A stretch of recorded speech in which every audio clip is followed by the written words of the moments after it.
All right, welcome to John Doug's Fantasy. Next player on the breakdown, Ezekiel Elliott. Good old reliable Zeke, the freak. Now, Zeke's been at it for years, but you'd think he was a little older. Actually, when I looked at his age, he just turned 27 in July, so he's a fresh 27.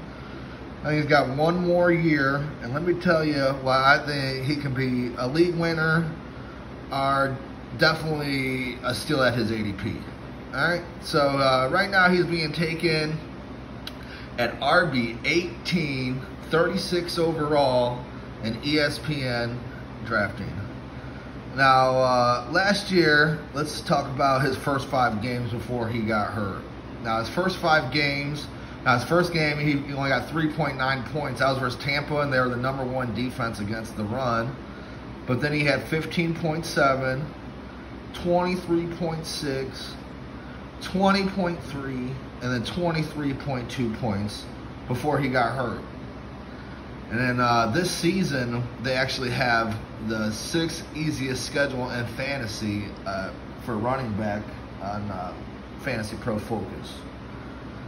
Now, last year, he was RB7 in PPR scoring, even though he got hurt.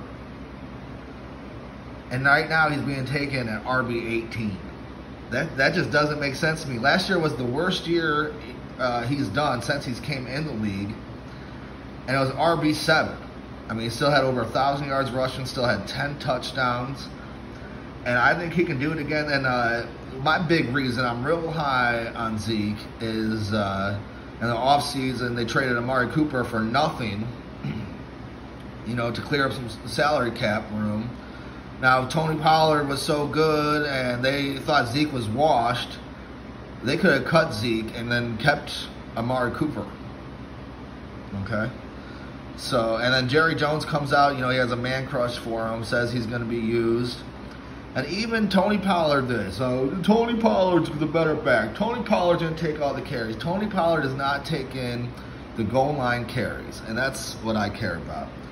And I think where he's being taken in the middle of 3rd round, early 4th round, I mean, he's the best steal in fantasy football. Is he going to be a top 3 running back? Probably not.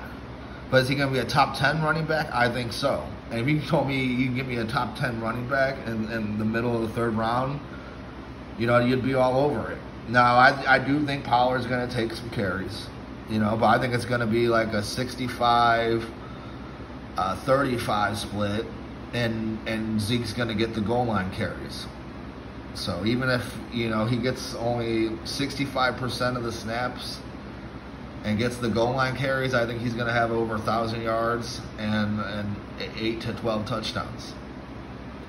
They got one of the best offensive lines in the league. And I think he's going to be, top 8 back. I think there's no way he's going to bust at that price, unless he gets hurt. And Zeke's one of the most durable guys in the league. I think he's only missed 1 game in his career, and even last year he played hurt, and he was still getting like 11 points a game at the end of the year.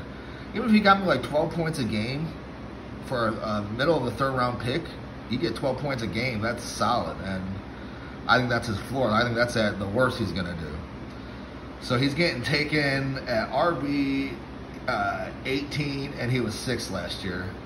Or he was RB 7th last year, sorry. And then Derrick Henry, he's 28, a year older than Zeke, had a way worse injury, and he's still being a top 5 pick. Now, would I take Zeke in the 1st, 2nd round? No. But for the middle of the 3rd round, he's a steal this year in fantasy football, and have confidence taking him in the middle of the 3rd.